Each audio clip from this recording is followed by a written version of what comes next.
Hey all, and welcome back to another episode of There's Danger Here. I'm Leilani, and today I'm going to be discussing a serial killer that I had previously mentioned in an episode of the Colorado Jane Doe. So let's get into it, shall we? Albert H. Glatman was born in New York City, but moved to the Bronx and worked in the garment industry. In 1925, he worked for the Instructo Millinery Supply Company, where he met coworker Ophelia Gold. The two started dating and eventually got married. Together, they opened up a small stationery store, and shortly after, Ophelia found out she was pregnant. Harvey Murray Glatman was born in the Bronx on December 10th, 1927, the only child of the couple. Ophelia stated that Harvey seemed like a normal, healthy child, but by 3 or 4, she realized he exhibited some strange behaviors.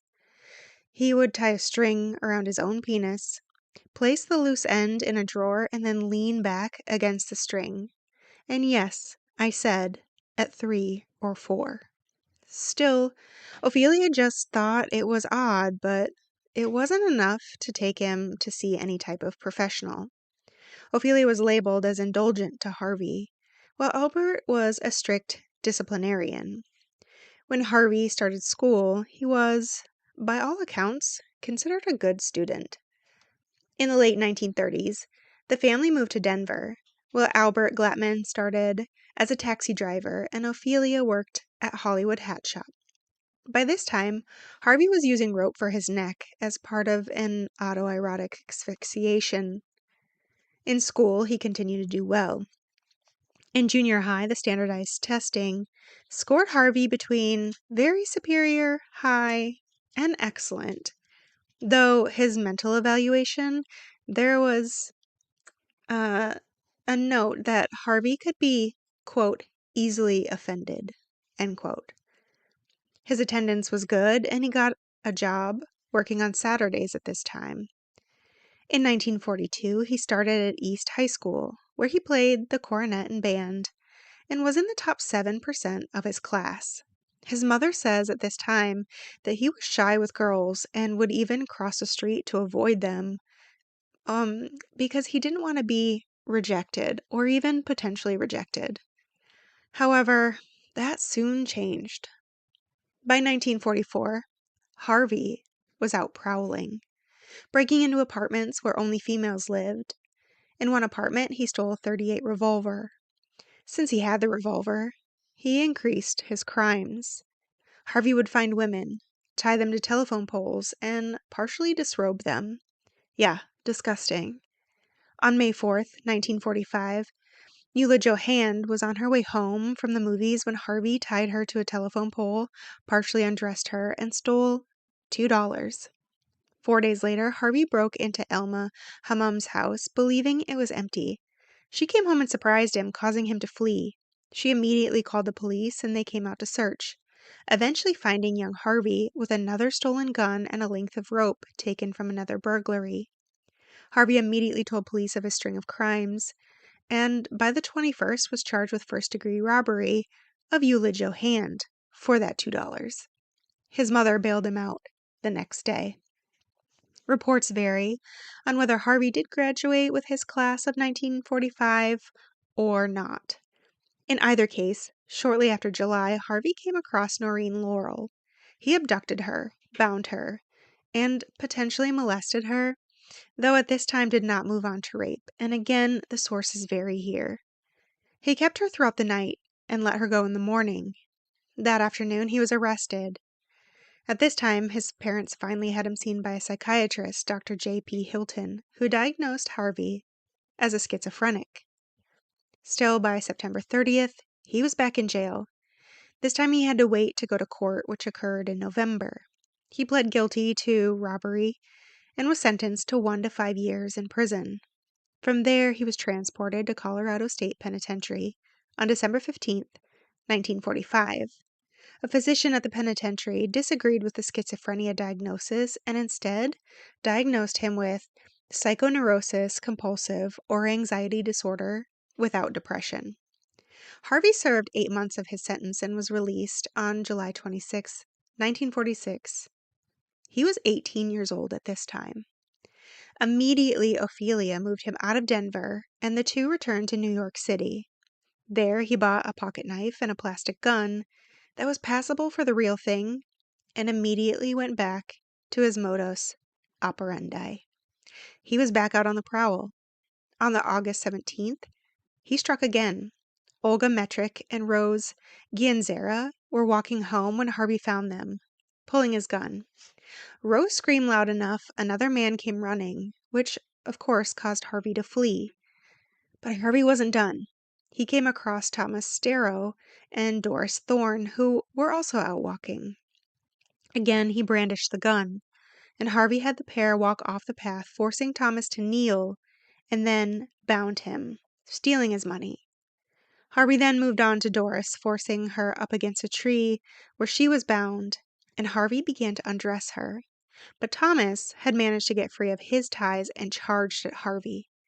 In turn, Harvey slashed at Thomas with his knife, connecting several times, though not enough to kill Thomas, just injuring him, allowing Harvey to get away. Harvey immediately skipped town and moved on to Albany. Of course, the very next night, he was out. This time, he follows Florence Hayden as she headed home. He ran up behind her as she walked and put the fake gun to her back and stole $20 from her, and then directed her to a nearby backyard. He tried to bind her hands, but Florence realized that he needed both of his hands to bind her, and so she turned and pushed him and screamed as loud as she could. Harvey, of course, ran. On the 23rd, he found two women out, Beverly Goldstein and Evelyn Berger, robbing them and taking off. They went straight to the police. Police Commissioner James Kerwin and Night Chief William Moore put together a plan, having their men patrol the area that this unknown assailant seemed to be working. By the 25th, Harvey was caught while stalking more women to attack, arrested with a fake gun, rope, and money. He was then taken to his apartment where police found items from many of his victims.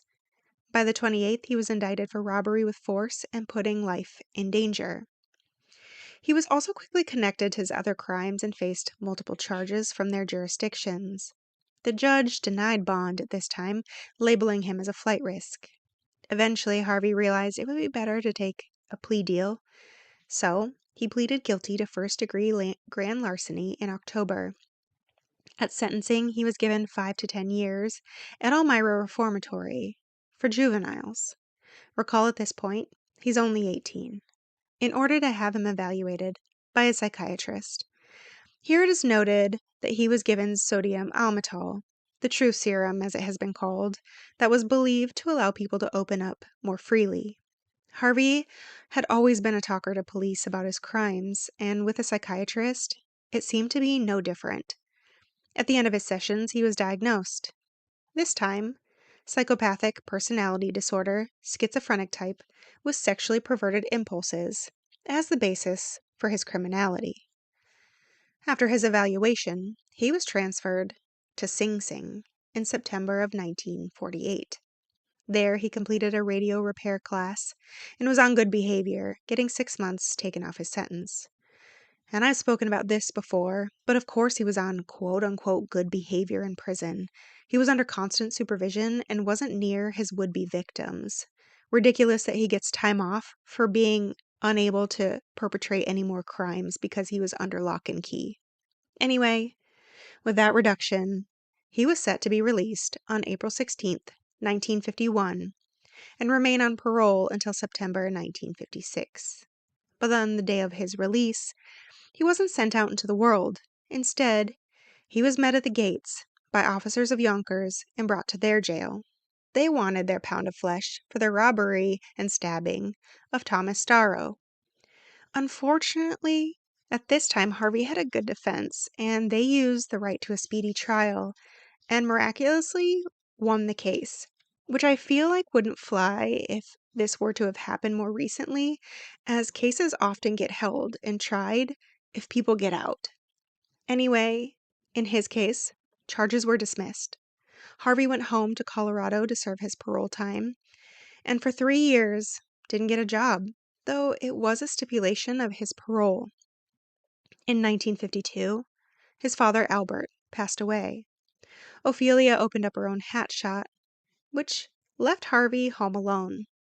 In 1954, Harvey finally did get a job at a butcher shop, but he stayed on for a measly 10 months. On September 7, 1956, parole was finally completed, and by January of 1957, Harvey left Colorado, this time heading west to Los Angeles. There he enrolled in television repair at the National Technical School. He got a job as a television repairman, which paid his rent. It unfortunately also gave him time to pick up his quote-unquote passion, which was photography. Of course, it wasn't a passion like a love project, it was just his route to get closer to women. At this time in particular, every woman seemed to want to be a model in this area. He began photographing women at various LA studios, which helped garner himself a name. And maybe he kept some of these photos for himself. He went out and bought a .32 automatic pistol. Some reports say at this time California didn't really require ID or do any background searches, so nobody knew that he was already a convicted felon, and he was just freely given this pistol. Then he began hatching his plan. His first target was Linda Leichels, a model that he had actually previously photographed. On July 13th, he actually went out to her apartment, but Lynn wasn't home. Instead, he was met at the door by Betty Ruth Carver, another model recently in from Florida. Harvey asked Betty to see Lynn's portfolio, and as she went to get it, noted another woman's photo on the wall. When she returned, he asked about it, finding out it was actually another roommate, Judith Ann Dole.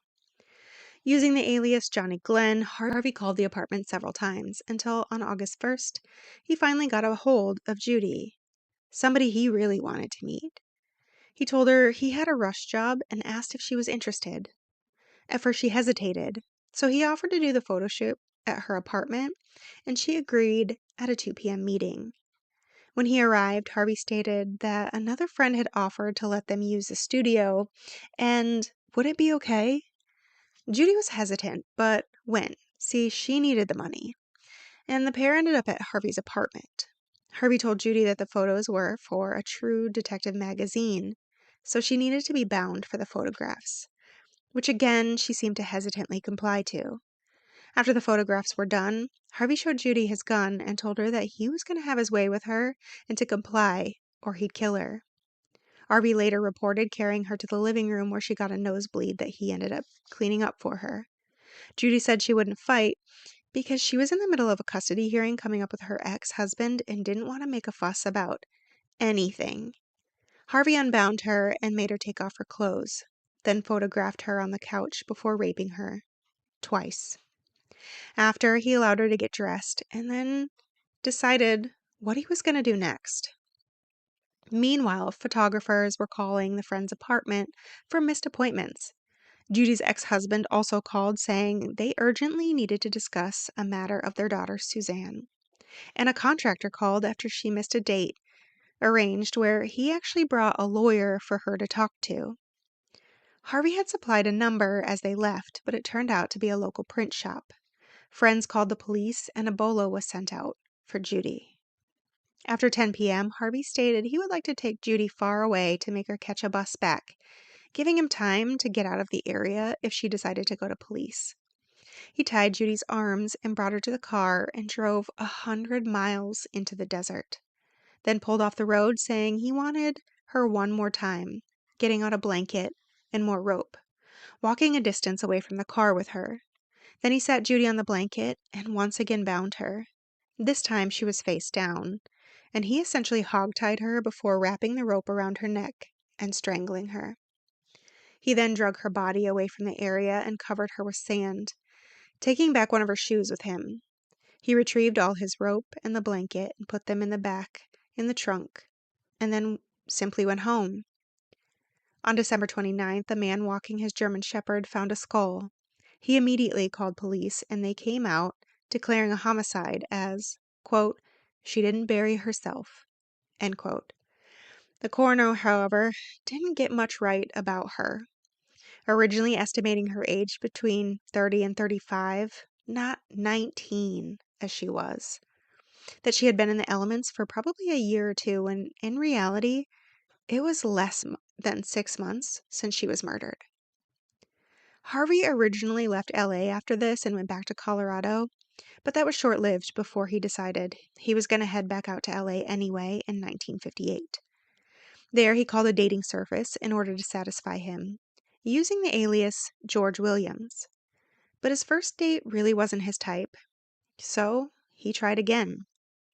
The second time, he met Shirley Ann Loy Bridgeford, a 24-year-old, a single mother of two. After the date, Harvey stated that they necked in his car, but didn't go any further as Shirley originally refused sex. Harvey told her he'd drive her home, but went the opposite direction, and when she realized it, he pulled a gun on her. She complied with all of his demands after that. Harvey got out his rope and blanket and made her walk miles away from the car before setting her down. There he bound her, took photographs, and raped, then strangled her, taking her underwear as a souvenir, then tucking her under a cactus before packing up his belongings and again, simply driving home. On March 9th, Shirley's mother Alice reported her missing. After getting a statement of what Harvey looked like, detectives realized it was likely the same man in Judy's case and realized that Shirley was probably already dead. You see, in both cases so far, Harvey has met with people. So he met the roommates for Judy, and in this case, he actually met Shirley's mother and friends and sons before she took him out, or he took her out on this date. Next, Harvey found Ruth Rita Mercado, another aspiring model who put ads out in the paper for her services. Harvey called her, letting her know that he saw her ad in the paper and introduced himself as Frank. After a short conversation, the two planned to meet up the next coming Tuesday, July 22nd, for a photo shoot. But when Harvey arrived that afternoon, Ruth had to apologize. She was sick and wouldn't be able to complete the planned shoot, and would he take a rain check? Ruth stated that she would have called but didn't have his number, and Harvey stated that was okay, he'd check back in with her later. Indeed he did. He stalked her like prey. The very next night, he went back to her apartment.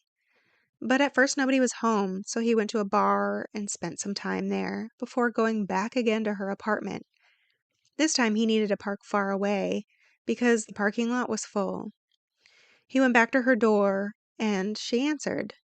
She allowed him in, and as she was putting her dog in the bathroom so that he would quit barking, Harvey closed the security latch and drew his gun.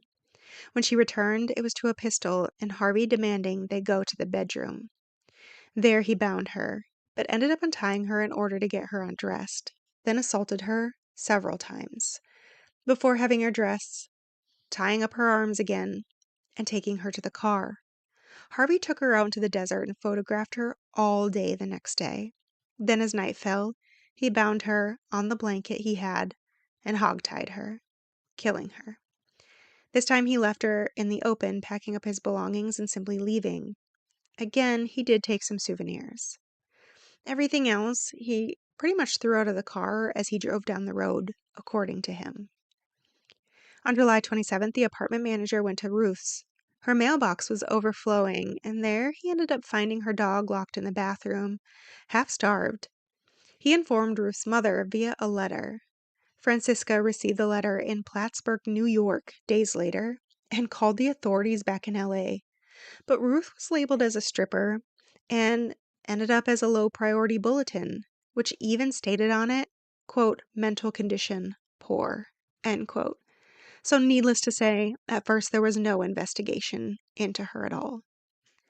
To find his next victim, Harvey didn't travel far outside his comfort zone. He went to the Diane studio in Hollywood, calling himself Frank Johnson there. Diane had known him and even posed for him a few times, but Harvey seemed to be losing control. His obsession with women led him to not really caring about trivial things such as, personal hygiene. So when he showed up to the studio on October 27th, Diane declined to be photographed, owing to his offensive odor. But She did actually offer another girl, Lorraine Vigil, a 28-year-old model, so long as he paid the studio fee of $22.50 along with $15 for the model herself. He agreed, and Diane called Lorraine, telling her that she had booked her very first job and he would come pick her up in a half an hour, and then they would go back to the studio to be photographed. She ended up actually calling a second time to warn Lorraine that the photographer was a little creepy and she needed to watch herself. When Harvey picked her up, he stated there was a change of plans. Diane ended up needing her studio for a different party, so they were going to go to his studio in Anaheim. And again, this is Lorraine's very first job, so while she might have thought he was creepy, she let it go. But then he took the highway towards Santa Ana. After a while, he pulled over saying they had a flat, and when she started to protest, Harvey pulled out a gun, then told her he wanted sex and needed to bind her. As he began to tie her hands, she also realized that he had to use both hands and pulled away from him, but Harvey quickly grabbed her neck. He picked up the gun, but Lorraine wasn't done fighting. She managed to get a hand on the gun, and they fought. The gun ended up going off, striking her up the thigh. Harvey seemed shocked, and Lorraine used that shock and hesitancy to grab the door handle and jumped out of the car. Harvey sprinted out after her, and the two began wrestling on the ground. Lorraine at this point actually got control of the gun just as a passing police officer stopped, seeing the pair in the midst of a struggle. She ran to the patrolman, Thomas Mulligan, screaming that he was trying to kill her, but she got his gun, handing it over to Mulligan as she reached him. Harvey was arrested for days and said nothing, while police went to his apartment to search it. Harvey made an error, however, when he agreed to be polygraphed. Due to the nature of his crimes and his likeness to the suspect in other cases, while he was being polygraphed, they asked about Ruth. Harvey made the mistake of believing police had found his toolbox and knew of all of his crimes. He then began admitting to strangling Ruth and stated, quote, "I killed a couple other girls too," end quote. Going back to Harvey's, they did indeed find a toolbox in the garage filled with photographs and other souvenirs of his victims, positively tying him to the missing and murdered women. Police had him take them to where he killed Shirley and Ruth. At both sites, scavengers had made off with the bulk of remains by this time, but human bones were found at both sites, and police searched the areas at this time, attempting to retrieve as much of each woman as they were possibly able. Police questioned him about other women in which he was believed to have been the killer, but he denied any further killings. This does include the Boulder Jane Doe that I did a case on. The reason that I learned of Harvey Glatman in the first place, and the fact that he could remember all of his other victims and openly admitted his actions, as well as taking souvenirs, but denied that of the other two that he was accused of, gives me pause. Maybe he wasn't the one that actually murdered them. On November 8th, 1958, the San Diego County Grand Jury indicted him on 2 counts of first-degree murder for Shirley Ann Bridgeford and Ruth Mercado. On the 21st, Harvey stood in front of the judge, John Hewicker, and pleaded guilty on both counts of murder. On December 15th, 1958, prosecution and defense brought in details to, either help or hurt Harvey's character in order to attempt to affect his sentencing. 2 days later, Harvey was sentenced to death. He was to await the completion of his sentence on death row at San Quentin Prison. And on September 18th, 1959, Harvey was brought to the green room, and his sentence was carried out via lethal gas. Harvey was 31 years old at the time of his death, and Ophelia never went to claim his body, but she did make an organ donor prior to his execution.